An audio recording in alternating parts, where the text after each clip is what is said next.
ابی بن کعب رضی اللہ عنہ کہتے ہیں اہل مدینہ میں نمازیوں میں ایک صاحب تھے۔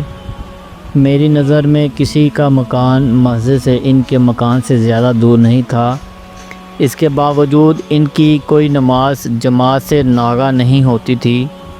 میں نے ان سے کہا اگر آپ ایک گدھا خرید لیتے اور گرمی اور تاریکی میں اس پر سوار ہو کر مسجد آیا کرتے تو زیادہ اچھا ہوتا۔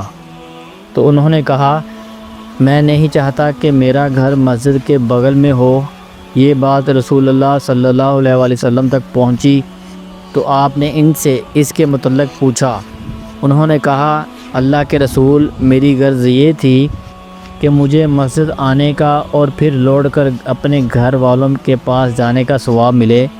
آپ صلی اللہ علیہ وآلہ وسلم نے فرمایا اللہ تعالیٰ نے تمہیں وہ سب عنایت فرما دیا اور جو کچھ تم نے چاہا اللہ نے وہ سب تمہیں دے دیا۔